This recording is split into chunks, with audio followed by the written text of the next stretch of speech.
국내 배우 겸 모델이 피해를 입었답니다. 이 30대 여성인데 일본어 통역을 구한다면서 날 유인하더라는 겁니다.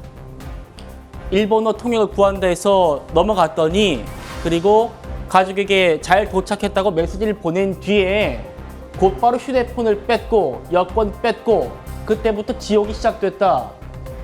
이후에 성인방송 출연해서 후원금을 구걸토록 했다라고 하는데 다행히 그래도 구조가 됐다고요? 그렇습니다. 이번 사안 같은 경우도 정말 충격적인데요. 다행히도 구조는 됐지만 그 상황이 정말 긴박했습니다. 먼저 이 30대 여성은요, 일본어 통역 아르바이트라는 말에 속아서 캄보디아 프놈펜에 도착을 했습니다. 도착을 하자 이제 공항에 마중을 나온 현직 교민이라고 주장하는 사람이 있었는데 그때까지만 해도 굉장히 친절한 태도로 일관했다고 합니다.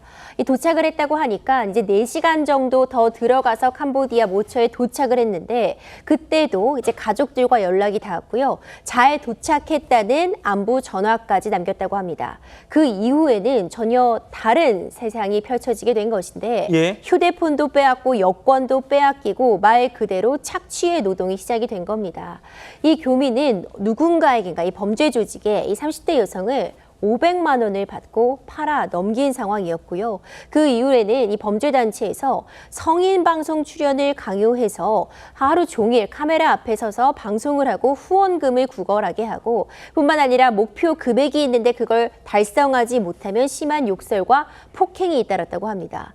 이 옆에도 다른 피해자들도 함께 감금되어 있었던 것 같은데 계속해서 살려달라는 비명 소리도 들었다는 그런 이야기가 나오기도 했습니다. 정말 예. 충격적인 상황입니다. 그렇죠. 자, 다시 보니까 변호사님. 그러니까 지금 이 피해 여성이 통역을 구한 데서 갔더니 마중 나온 사람이 국내 배우이자 모델이었다는 거예요.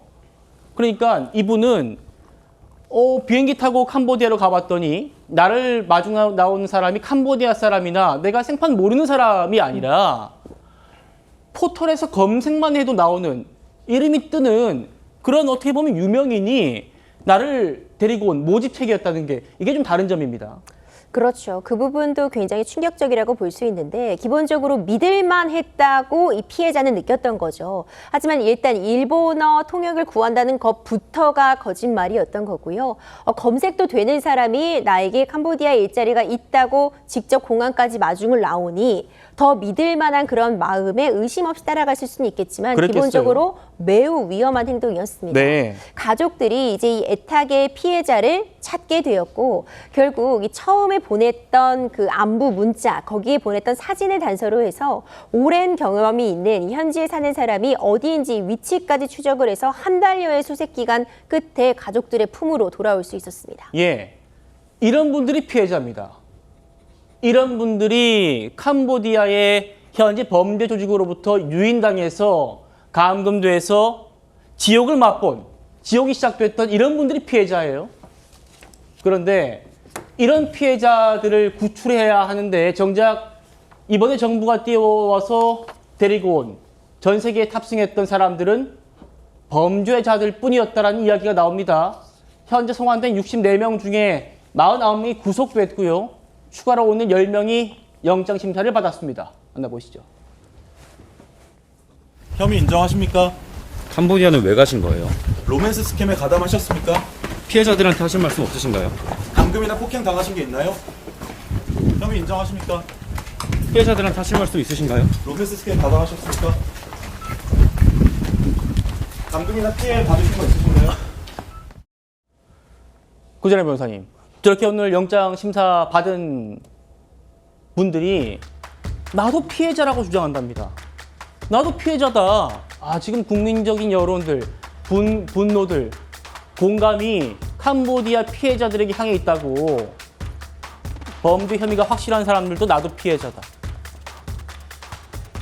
어떻게 봐야 됩니까?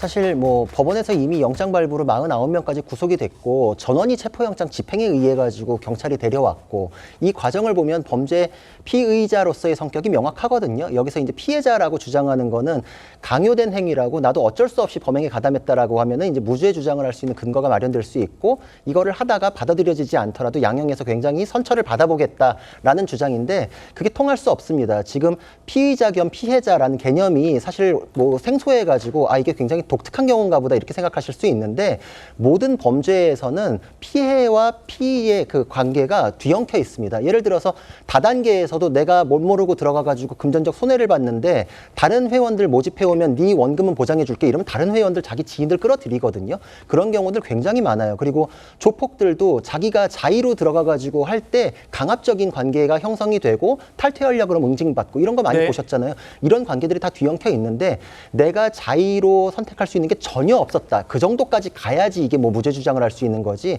이런 정도의 사안에서는 무죄 주장이 안 됩니다. 그러니까 정말 말이 안 되는 주장들을 통해 가지고 사안을 왜곡하는 것이다. 만약에 본질적으로 본인들이 피해자였으면 국내로 올 수 있을 때 송환 거부하는 사람이 나왔었을까요? 말이 안 되는 거고 여기에서 적극적으로 자기들이 범죄에 가담하고 거기서 수익도 얻고 하는 관계가 형성됐을 때 이미 자의에 의한 개입이다. 이건 공범관계로서 범죄단체 조직에 가입했다라는 형식으로 인정이 되기 때문에 예. 지금 체포영장 집행 이후 신속하게 구속영장도 지금 발부가 됐잖아요. 사안은 이미 확인된 거다. 피해자라는 주장은 그야말로 반성도 하지 않는 태도에 불과하다 이렇게 볼 수 있습니다. 예, 양태정 변호사님. 지금 이 피의자들이 나도 범죄단체에 끌려갔다. 나도 어쩔 수 없이 범행에 가담했다라고 합니다만 이분들 비행기 내려가지고 영장 심사 받는 과정들 봤더니 온몸에 지금 문신투성이고 이런 거 보면서 지금 국민 여론이 바뀌고 있단 말입니다. 민주당에서 구출했다고 하고 우리 전세기 뛰어가지고 한꺼번에 60명 데리고 와서 봤더니 정작 피해자들 구출해오라고 했더니 범죄 혐의자들 데리고 왔고 그 사람들이 지금 피해자를 지금 호소하고 있는 이 상황을 어떻게 보십니까? 그러니까 범죄에 가담한 뭐 그런 것이 충분히 소명이 된다고 하면 뭐 저 죄값에 대해서는 저는 응분의 대가를 치러야 돼서 형사처벌을 받는다 생각을 하고요. 근데 다만 이제 아무리 범죄를 저질렀다고 하더라도 계속 해외에 방치하고 있는 것보다는 왜냐하면 계속 지금 캄보디아에서 지금 저걸 만약 내버려뒀을 경우에는 추가적인 선의 피해자들이 계속 발생할 수 있습니다. 네. 저 지금 그 송환된 저 피해자들, 그러니까 지금 구속된 저 사람들이 계속해서 범행을 저질러서 로맨스 스캠이라든가 또 다른 사람들을 납치하고 감금하게 되면 그 제2, 제3의 피해자가 생길 수 있기 때문에 추가적인 범행을 근절하기 위해서라도 저 사람들은 이제 국내로 송환시킨 것이 저는 맞다고 생각을 하고요. 다만 저분들이 뭐 자신들도 피해자다, 억울하다고 주장하는 부분은 과연 어디까지가 사실이고 어디까지가 거짓인지를 그건 명백한 수사를 통해서 뭐 자신들이 저지른 죄값에 대해서는 저는 응분의 형사처벌이 있어야 한다고 생각을 합니다. 알겠습니다.